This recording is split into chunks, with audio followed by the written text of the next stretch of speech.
제가 설교를 하다가 간혹 왜 이렇게 우리에게 어려움이 찾아오는지에 대해서 종종 말씀드린 적이 있거든요. 그런데 그것을 한번 집대성 해볼 필요가 있겠다.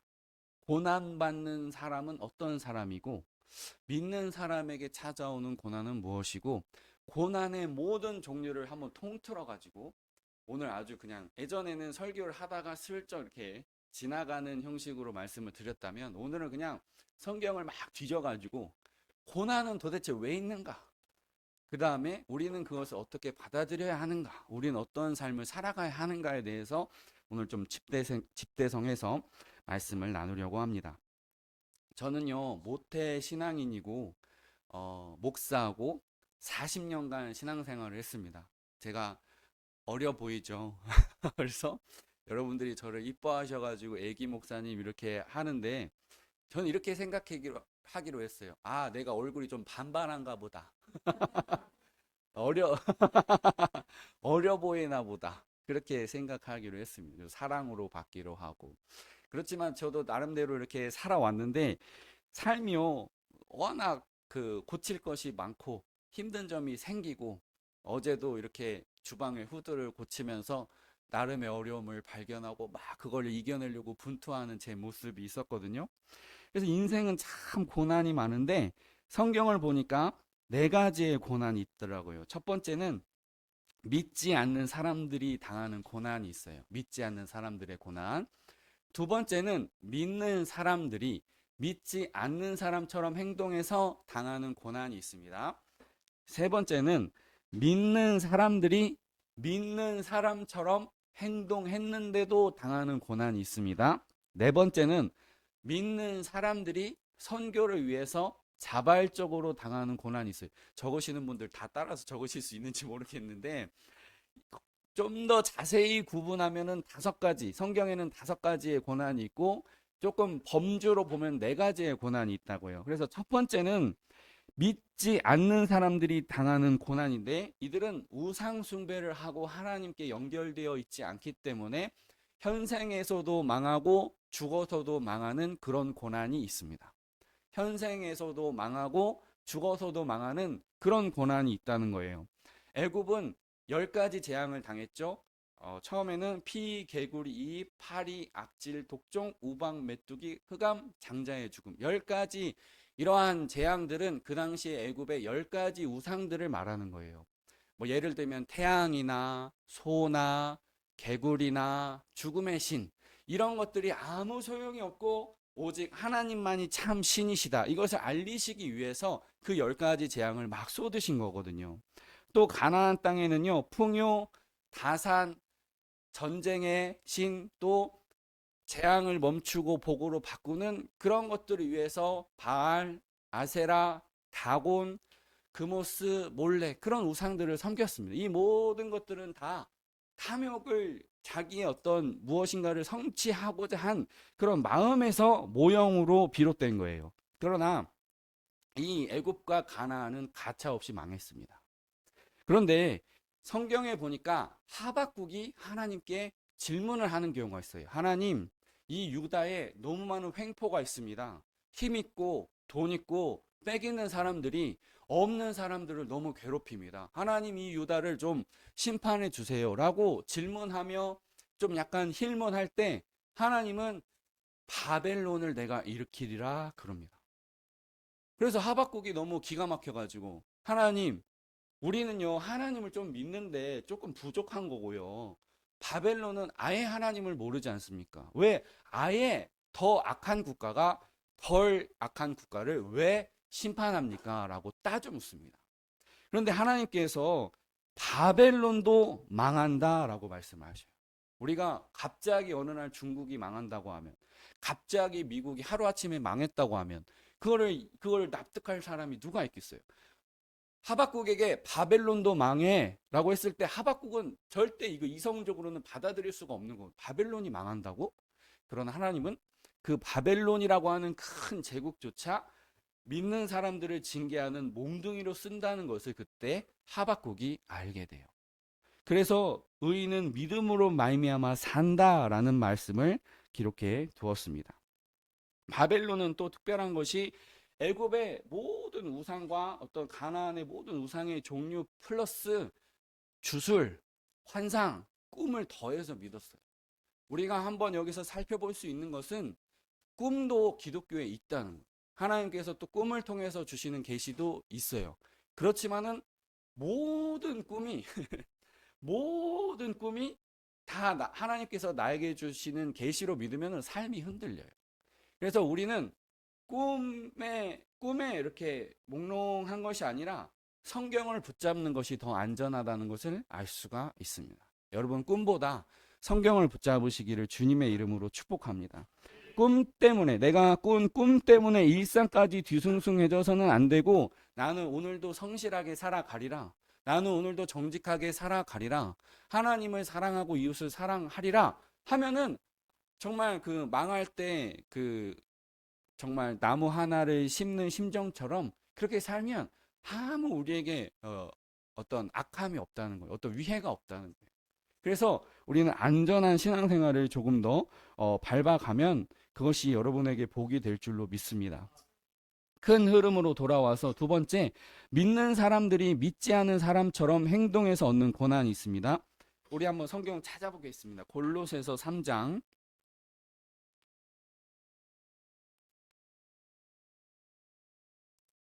갑자기 이렇게 찾아볼 마음을 주시네요. 네. 빌립보서 다음에 골로새서 3장 5에서 6절입니다.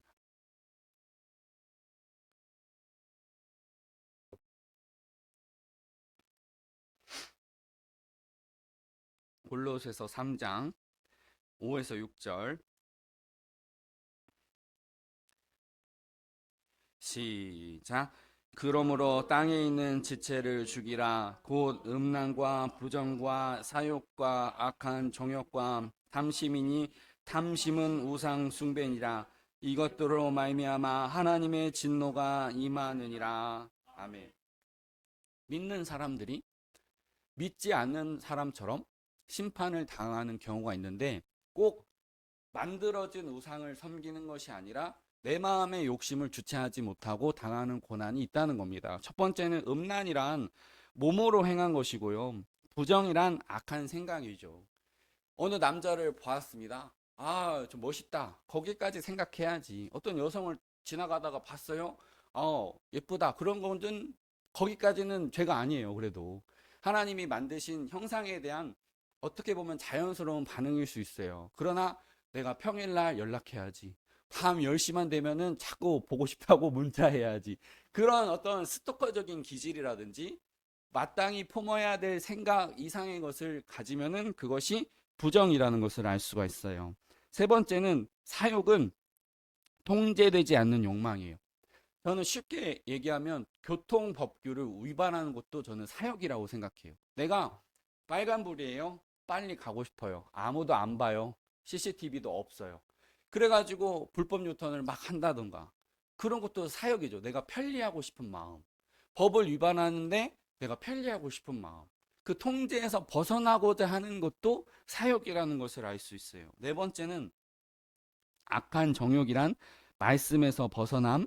다섯 번째, 탐심은 더 많이 가지고 싶어 하는 거예요. 누구든지 이 탐심의 죄에서 자유롭기가 어려울 거예요. 왜냐하면 돈이나 명예나 권력 이런 것들을 가지다 보면 더 많이 가지고 싶거든요. 돈을 조금 가지고 뭐 9천만 원을 가졌으면 1,000만 원 보태가지고 1억 가지고 싶고, 1억을 가지면 2억을 갖고 싶고, 더 많이 가지고 싶어 하는 마음은 누구나 다 쉽게 유혹에 빠질 수가 있거든요. 그러면 어떻게 이러한 탐심을 극복할 수가 있을까요? 한 가지 이야기를 들려드리면, 한 마을에 마을버스가 다녔어요. 마을버스가 다니는데 어떤 목사님이 들은 이야기입니다. 그래서 이 마을버스가 이렇게 길을 다니는데 어느 날 소나기가 막 쏟아져 가지고 갑자기 우산이 준비가 안 되는 거예요. 아무리 마을버스라 곳곳을 다닌다 하더라도 소나기가 너무 확 내리니까 3분만 걸어가도 온몸이 다 비로 젖을 수밖에 없는 거예요. 그런데 어떠한 어르신이 자기가 우산을 쓰고 우산을 하나를 안고 그 마을버스 앞을 기다리고 있었다는 거예요. 그래서 아무도 이 사람 본 적이 없는데 문이 열리자마자, 그러니까 그 마을버스가 이렇게 이동할 때 그 마을버스 안에서는 수많은 사람들이 이제 내리면 젖는다. 그것을 알매도 불구하고 불안하면서 그 문이 딱 열렸는데, 그분이 알지도 못하던 분이 우산을 이렇게 탁탁 나눠주니까 그게 그 사람들에게 그날 하루의 작은 구원이었다는 거예요. 너무나 감사한 일. 그러니까 내가 더 많이 가지고 싶고 더 어떻게 획득하고 싶은 그러한 마음들을 내려놓는 방법은 나눔이라는 것을 알 수 있습니다. 근데 여러분 잘 하시는 것 같아요. 여러분 틈만 나면 무슨 교회에 뭘 갖다 놓으시더라고요. 그래서 여러분들은 이미 잘 하시고 있고, 그러한 마음들을 잊지 않으시고 끝까지 좀 행하실 수 있게 되기를 주님의 이름으로 축복합니다. 그러면 자연스럽게 극복되는 거예요. 그래서 먹을 것을 가져다 두시면은 함께 나누고, 먹지 못한 것을 가지고 오시면은 그것을 저는 당근에 팔아서라도 혹시 교회 예산이 좀 모자라면 의자 같은 거 하나 더 살 수 있을까? 그런 생각도 한번 해봅니다. 그래서 나눔이라는 것은 참 복이고, 이 쉽게 빠질 수 있는 탐심의 죄에서 노임을 받게 합니다. 다시 한번 큰 흐름으로 돌아와서 세 번째, 믿는 사람들이 믿는 사람처럼 행동했는데도 당하는 고난입니다. 여러분, 첫 번째, 두 번째 너무 쉽죠? 안 믿는 사람이 고난을 당해요. 끝내 바벨론처럼 잠시 형통했지만은 결국에는 망해요. 그 다음에 믿는 사람이 욕심을 부려가지고 자기 스스로 당하는 고난이 있어요. 이거 너무 쉬워요. 그러면 믿는 사람처럼 행동했는데도 불구하고 당하는 고난이 뭐냐? 우리가 이런 게 궁금한 거 아니겠습니까? 그런데 구약 성경을 찬찬히 살펴보니까요, 하나님은 꼭 복을 주시기 전에 시련을 먼저 주셨다는 것을 알 수 있습니다. 어마어마하게 많이 이런 경우가 나타나요. 아브라함이 하늘의 별처럼 많은 자손을 보기 전에 이삭을 바치라고 하는 시험을 당했어요. 이삭이 르호봇이라고 하는 넓은 우물을 얻기 전에 에색과 신나에서 쫓겨났어요. 야곱이요, 자기가 사랑하는 아내를 얻기까지 14년을 봉사했습니다. 여러분, 말이 좋아 봉사하지. 여러분, 14년간 임금체불 당했다고 한번 생각해. 나라도 신고하겠다. 노동청에 100번도 더 신고하겠다. 나도. 소송을 걸고 난리가 나. 물론 이제 사랑하는 아내라고 하는 그 보상이 있긴 하지만은 어떻게 그 14년을 그렇게 인내를 했는지 알 수가 없어. 제가 생각했을 때 라헬의 성격을 알았더라면 아마 14년 봉사를 못했을 수도 있다는 생각이 들지만은, 어쨌든 야, 야곱은 정말 복받을 만하다는 생각이 들어요. 어떻게 14년을, 성경에 보면 그 14년을 수일처럼 여겼더라. 그게 약간 요약일까 진짜일까 약간 의심이 되는데, 그 수많은 밤을 양과 그런 거 지키기 위해서 늑대나 곰이나 그런 맹수로부터의 위협을 밤을 어떻게 14년이나 지새웠을까?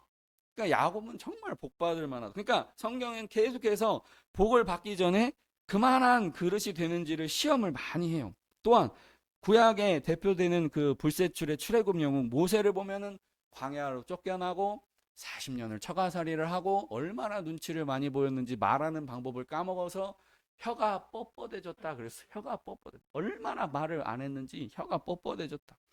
여러분, 여호수아와 사사들을 보십시오. 다 총리급이고 다 영적인 지도자입니다. 근데 이분들은 다 선봉에 섰어야 돼요. 전쟁이 나면 맨 앞에 나가서 싸워야 됐어요. 야, 그게 복 받는 게 꼭 좋은 것인가 하는 그런 생각입니다. 소모는 막대기로 전쟁을 수행한 그 사람도 다 전쟁 그 맨 앞단에 섰고, 다윗도 왕이 되기 위해서는 골리앗 앞에 섰어야 됐어요. 여러분, 왕 되고 싶습니까? 골리앗 만난다니까요. 골리앗 만나요. 에스더는요, 민족을 살리는 위대한 여성, 그 이름처럼 별이 되기 위해서 목숨을 걸어야 됐고, 삼촌 모르드게에서 자라나야 했어요. 부모에게서 자라날 그러한 어떠한 특권도 누리지 못했어요. 어떤 일반적인 특권도 누리지 못했어요. 다니엘의 세 친구는요, 사자굴에 또 풀무불에 던져졌어요. 바벨론에서 페르시아로 넘어가는 그 위대한 역사적 전환을 하나님의 뜻으로 이루기 위해서 다니엘은 사자굴에 들어가야 됐어요. 느헤미야, 에스라 다 마찬가지입니다. 그들이 편안한 왕궁 생활을 벗어나서 다시 고향으로, 황폐화된 고향으로 돌아와야 했어요.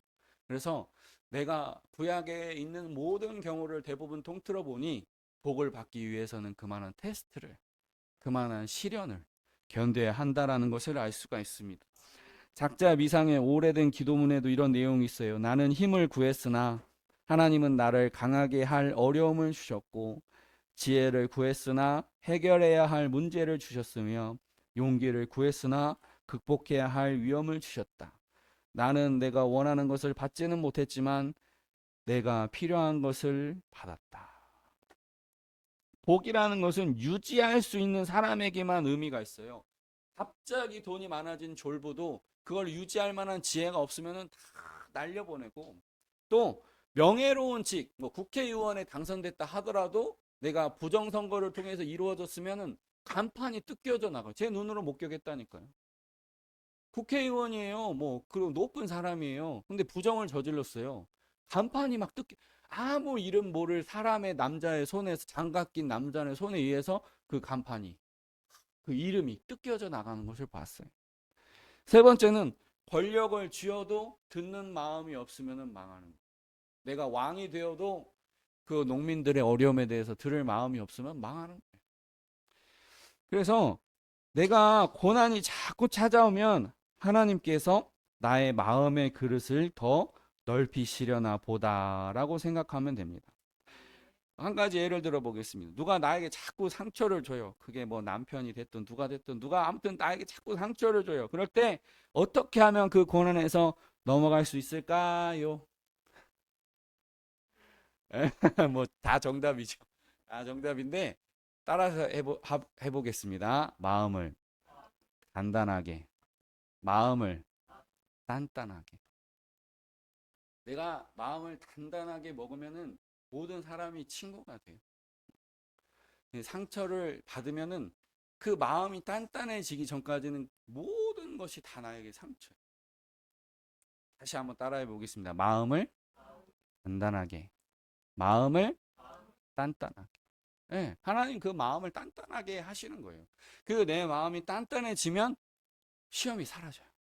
네, 시험이 사라져요. 모든 사람이 나를 돕는 자로 변합니다.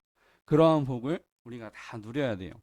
다시 한번 큰 흐름 세 번째로 돌아와서 믿는 사람처럼 행동했는데도 불구하고 당하는 고난 두 번째 유형은 욥과 예수님이라고 한번 생각해 볼 수가 있습니다. 물론 욥과 예수님은 질적으로 다르지만은 현상적으로 한번 다루어 본다는 거예요. 첫 번째, 욥의 그 욥기를 보니까 온 재산을 잃었고 자녀 열을 잃었고 아내가 저주하고 아내가 떠나가죠.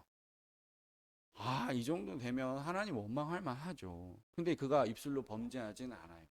그런데 위로한다고 친구들 3명이 와요. 위로한다고 친구들 3명이 왔는데 일주일 동안 말이 없어요.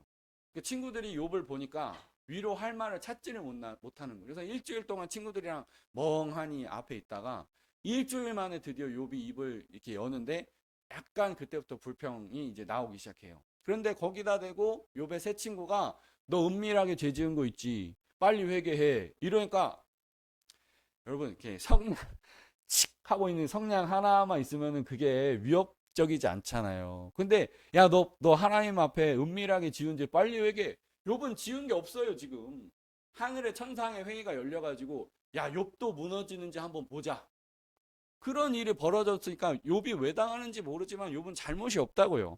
그런데 그 친구들의 이 소삭거림에 의해서 완전히 이제 쉽게 얘기하면 요즘 말로 멘탈이 나가는 거죠. 그런데 하나님께서 마지막에 욥과 대화하실 때 내가 이런 걸 창조했는데 너 아냐? 내가 아니 갑자기 왜 하나님 왜 자랑이야 갑자기. 하나님 내가 지금 온 삶이 망했고 자녀가 다 죽었고 하나님 내게 이러실 수 있습니까? 해야 되는 하나님이 너 리워야다니 얼마나 위대한 존재인지 아냐? 이 세상 만물이 어떻게 이루어졌는지 엉뚱한 소리 하시는 거예요. 엉뚱한 소리. 그러면 이것을 어떻게 결론 지을 수 있느냐? 하나님이 온 세상을 구성했다는 거를 네가 아냐? 하나님이 온 세상을 다 구성했다는 거를 아냐?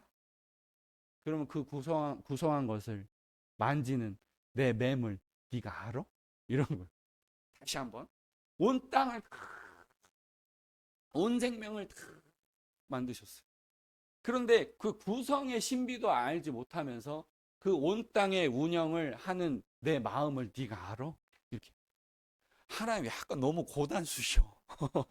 지금 내 삶이 무너지는데 왜 이런 어마어마한 창조의 일부터 하나님의 섭리의 일까지 네가 아느냐고 묻느냐는 거예요. 그러나 욥이 얻은 결론은 하나님이 욥이 알아들을 것 같으니까 그렇게 얘기하시는 거예요. 욥이 알아들었어요. 그래서 내가 주께 대하여 귀로 듣기만 하였사오나 이제는 눈으로 주를 배움나이다. 두 가지가 중요해요. 첫 번째는 죄를 짓지 않는 신앙에서 하나님과 교제하는 신앙으로 신앙이 점프했다는 거예요. 죄를 안 지어요. 살인도 저지르지 않았고 강도도 해본 적이 없고 누구의 물건을 탐한 적도 없어요. 그러나 그 수준에서 하나님을 사랑하는 단계로 신앙이 점프했다는 거예요. 두 번째는 재앙을 당하는 이유를 발견하지 못했지만 하나님을 의지할 이유를 찾은 겁니다. 이게 여러분 이게 한 번 들어가지고 이게 말씀 맛이 우러나질 않아요. 제가 3번 들려드릴 거예요. 똑같은 말씀을. 재앙을 당하는 이유를 발견하지 못했지만 하나님을 의지할 이유를 찾았어요. 한 번 더 들려드릴게요. 재앙을 당하는 이유를 발견하지 못했지만 하나님을 의지할 이유를 찾았어요. 물론 주님께서 저에게 깨달음을 주셔가지고 제가 원고에 이렇게 넣었지만 여러분 이렇게 이런 말씀을 듣는 여러분은 얼마나 행복할까? 이야, 요리를 이렇게 막 해가지고 그 맛 위에 맛을 올리고 그 맛 위에 맛을 또 올리고 또 올리고 할 때 그 요리사도 재미있거든요. 여러분 들으면서 맛있으세요? 한 번 더 들려드릴게요. 재앙을 당하는 이유를 발견하지 못했지만 하나님을 의지할 이유를 찾았다고. 오늘 이제 설교 그만해도 되는데 적었으니까 계속 해볼게요. 그래서 이런 욥의 이 고난이 있었고 예수님은 하나님의 뜻을 이루기 위함이죠. 십자가에 지는 것이. 하나님이 얼마나 우리를 사랑하시는지 확증하기 위해서 몸으로 그것을 십자가에 달리시고 부활하신 그 영생과 소망과 천국의 즐거움을 몸소 보여주신 거죠. 그리고 부활이란 어떠한 순간에도 소망을 잃지 않을 수 있는 신의 한 수, 하나님의 한 수를 두신 거예요. 그러니까 욥과 예수님은 욥은 죄를 지지 않았다가 하나님과 교제할 신앙으로 점프했지만은 예수님은 우리의 믿음의 대상인 거죠. 그래서 욥과 예수님은 질적으로 다르다는 것을 알 수가 있습니다. 그리고 오늘 본문을 보면 1에서 3절 제가 읽어볼게요. 예수께서 길을 가실 때에 날 때부터 맹인된 사람을 보신지라 제자들이 물어 이르되 라삐여 이 사람이 맹인으로 난 것이 누구의 죄로 인함이니이까 자기이니까 그의 부모이니까 예수께서 대답하시되 이 사람이나 그 부모의 죄로 인한 것이 아니라 그에게서 하나님이 하시는 일을 나타내고자 하심이라. 아멘. 여러분 우리 중에 날 때부터 장애인 된 사람이 있어요? 없죠. 그러니까 그 정도 억울한 사람은 이 현장에는 없는 거예요. 이 예배드리는 현장에는 안 계신 거예요. 그러나 태어날 때부터 내가 눈이 안 보여요. 태어날 때부터 내가 다리를 절어요. 태어날 때 한쪽 발이 없이 태어났어요. 그런 사람은 우리 중에 없는데 그러한 사람도 예수님을 만나면 그게 하나님께 영광이 된다고. 제가 좋아하는 찬양. 내일 일은 난 몰라요. 하루하루 살아요. 불행이나 요행함도 내 뜻대로 못해요. 험한 이 길 가고 가도 끝은 없고 고네요. 주님 예수 발레미사 내 손 잡아 주소서. 내일 일은 난 몰라요. 장래일도 몰라요. 아버지여 아버지여 평탄한 길 주옵소서. 아멘. 우리가 하나님의 은혜, 하나님의 선물을 경험하다 보면 어느 순간부터 하나님보다 하나님께 주시는 선물을 더 찾아요. 저도 기도를 해가지고 그 예언의 은사를 확인한 적이 있거든요. 중요한 순간이어서 삶에서 이게 이루어지느냐 이루어지지 못하느냐, 그 삶의 중요한 순간에서 하나님께서 저에게 마치 어둠 속에서 한 줄기 빛이 쫙 임하는 것처럼 저의 미래를 알려주신 적이 있어요. 그러니까 제 심리가 어떻게 되겠어요? 다음부터는 하나님을 찾는 게 아니라 자꾸 미래의 내 앞길에 대해서 물어보게 되는 거예요. 여러분, 때와 시기는 알바라고 했습니까? 알바 아니라고 했습니까? 알바 아니라고 했어요.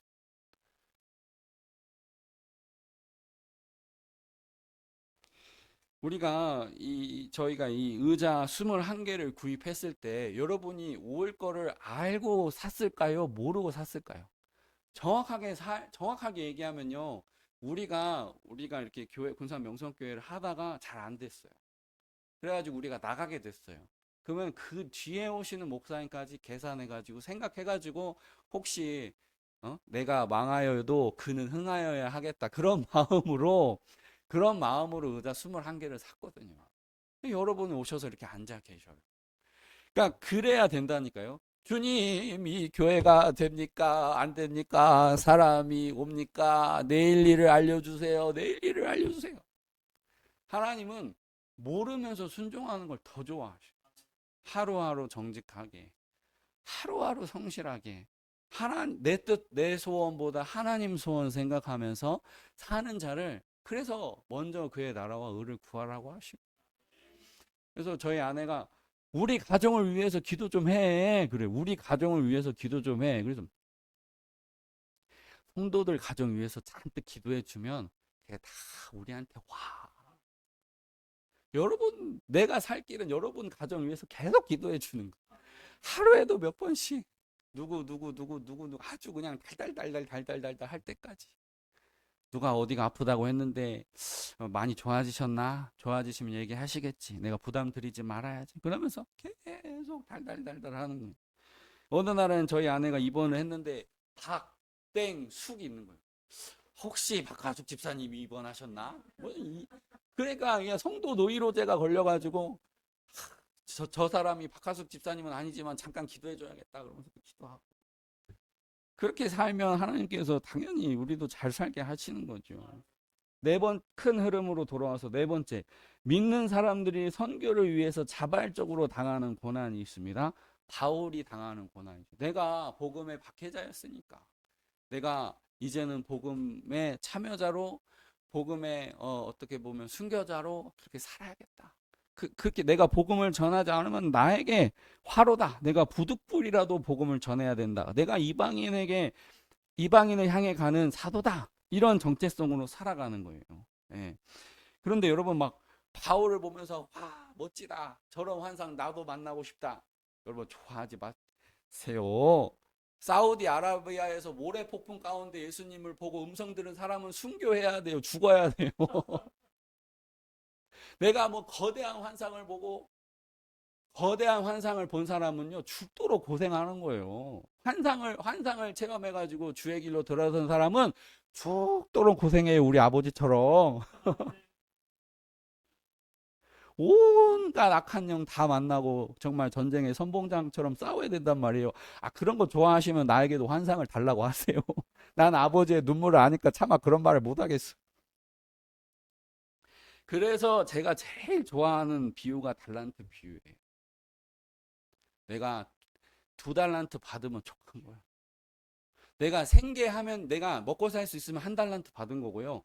그 이상을 표현할 수 있으면 2달란트 받은 거거든요. 근데 자꾸 5달란트, 학교에서 보면 축구 잘하고 기타 치고 찬양 잘하고 공부 잘하고 그런 교회 오빠가 꼭 한 명씩 있어. 그러면 내 마음이 별로 안 있고 와. 하나님, 왜 저 사람은 축구도 잘 차고 기타도 치고 공부도 잘하고 부모에게 이쁨 받고 예를 들면 그 교회 오빠가 있으면은 여자들이 뺑 둘러가지고 그렇게 있고 세상에 이렇게 불공평할 수가 있습니까?